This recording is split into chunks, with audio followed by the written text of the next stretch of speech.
Hi hello నమస్తే, ఎలా ఉన్నారండి మీరందరూ? ఏంటి బౌల్ చూపిస్తుంది అనుకుంటున్నారా? ఈరోజు చపాతీ ప్రిపేర్ చేస్తున్నానండి. అందరూ చేసేదే నా స్టైల్లో నేను చేస్తున్నాను. చపాతీ మార్నింగ్ చేసిన చపాతీ అయినా ఈవినింగ్ దాకా చాలా మెత్తగా, అస్సలు ఏం గట్టిగా రాకుండా, క్రిస్పీగా రాకుండా చాలా మెత్తగా ఈవినింగ్ వరకు తినేటట్టుగా ఉండిద్దండి మా చపాతీ. దానికి నేను ముందుగా గోధుమ పిండి తీసుకుంటున్నాను. ఎప్పుడూ లూజ్ తీసుకుంటాను, ఈసారి అక్కడ తీసుకోలేకపోతే బయట తెప్పించాను.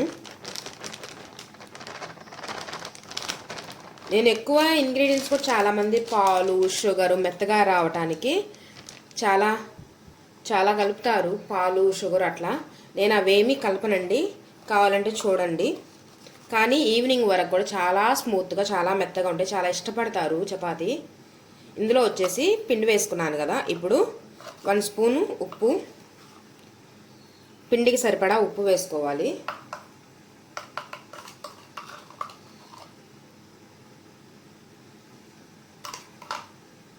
సాల్ట్ వేసాను కదండి, ఇప్పుడు బాగా టెక్స్చర్గా కలుపుకోవాలి. ముందు సాల్ట్ అంతా పిండికి పట్టేలా చూసుకొని, ఇప్పుడు వాటర్ కలుపుకుందాం.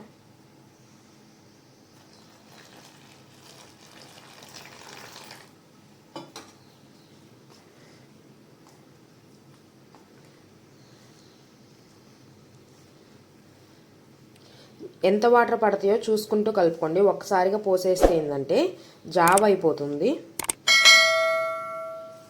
నేను చేసే చపాతీ వచ్చేసి 2-3 పొరలుగా వస్తుందండి, మీకు చూపిస్తాను అది కూడా.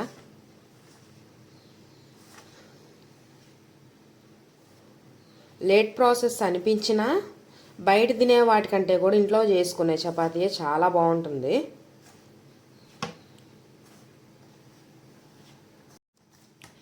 మీకు ఇక్కడ ఇంకో టిప్ కూడా చెప్తానండి. మనము పిండిని ఎంత బాగా ఇలా అనుకుంటూ మ్యాష్ చేస్తూ కలుపుతుంటే చపాతీ అంత స్మూత్గా వస్తుంది, చూసారా? ఇప్పుడు ఇందులోనే నేను చెప్పాను కదండి ఏం కలపనని, ఇందులో ఒకటి చిన్నగా ఆయిల్ వేస్తాను కొంచెం. అంతే అండి, 1 స్పూన్ ఆయిల్ వేసుకుంటాను. ఇది కలిపేసేసుకొని బాగా మెత్తగా పిసుక్కొని ఒక 10 నిమిషాలన్నా నానబెట్టాలండి. లేదు అంత టైం లేదనుకుంటే పెనం వేడయ్యేలోపు నానబెట్టేసుకొని చేసేసుకోవచ్చండి. అందరూ చేసినట్టు కాదండి, మేము ఇది కూడా వెరైటీగా చేస్తాము, అది చూపిస్తాను నెక్స్ట్. ఇలా కలిపేసుకొని ఒక 5 నిమిషాలు పక్కన పెట్టేసుకుందాం. చూసారా, ఇలా కలిపేసుకొని ఒక 5 నిమిషాలు మూత పెట్టి పక్కన పెట్టేసుకుందాం. చూసారా, ఒక 5 నిమిషాలు ఇలా నానబెట్టిన తర్వాత ఇప్పుడు చపాతీ చేసుకుందాం. చిన్న చిన్న ఉండలుగా తీసుకొని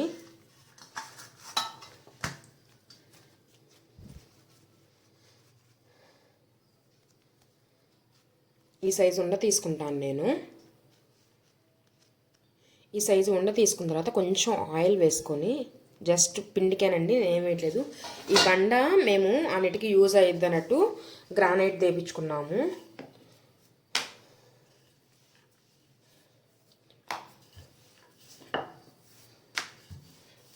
చపాతీ రౌండ్గా రావాలనే లేదండి, మేము ఎప్పుడు రౌండ్గా చేయము. చూడండి మా షేప్ ఎలా వస్తుందో.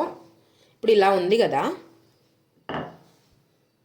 ఇలా ఉన్న చపాతీ కొంచెం జస్ట్ వేయనట్టు, చూసారా నా హ్యాండ్కే ఉంది, జస్ట్ ఇలా అప్లై చేసుకోవటం. ఇలా అప్లై చేసి ఇలా మడత పెడతామండి. మాది రౌండ్ అయితే రాదు, ఈ షేపే వస్తుంది, సమోసా షేప్ లాగా వస్తుంది. చూడండి ఎన్ని లేయర్స్ వస్తుందో కూడా మీకు కానొస్తుంది ఇందులో.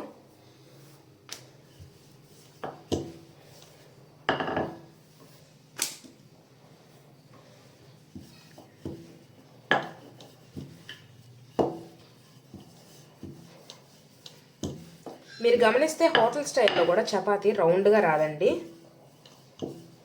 చూసారా? ఇలా ఇప్పుడు దీన్ని కాల్చుకుందాము. మనం పెనం పెట్టుకొని స్టవ్ వెలిగించుకొని చపాతీ ప్యాన్ పెట్టుకొని జస్ట్ వేయనట్టు ఆయిల్ అండి, ఎక్కువ అవసరం లేదు. పెనం ఆల్రెడీ నాకు హీట్ అయింది.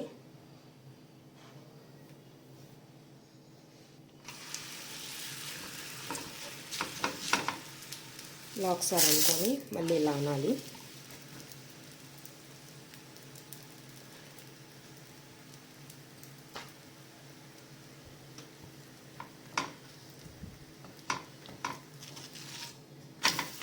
చూసారా, ఇలా పట్టుకర్ర లాంటిది ఏదైనా ఉంటే తీసుకొని ఇలా వేసుకోండి.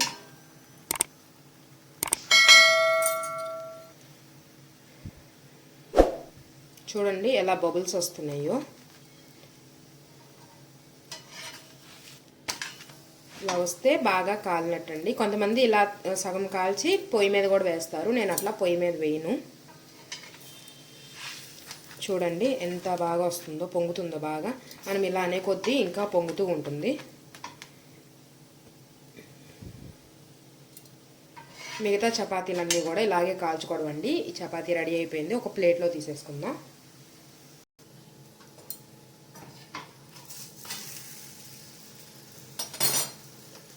చెప్పాను కదండి లేయర్గా వస్తుందని, చూపిస్తాను మీకు. ఇలా తుంచేస్తే చూడండి ఎన్ని లేయర్స్ ఉన్నాయో. ఇది బాగా చూసారా, ఇలా లేయర్. ఇది సాయంత్రం వరకైనా చపాతీ ఇలాగే ఉంటుంది. ఇంతేనండి, సాయంత్రం వరకైనా ఈ చపాతీ ఇలాగే ఉంటుంది. మీకు కనుక ఈ వీడియో నచ్చినట్టయితే please like, share and subscribe my channel. Subscribe to Lakshmi Kingdom. Next వీడియోతో మీ ముందు ఉంటాను.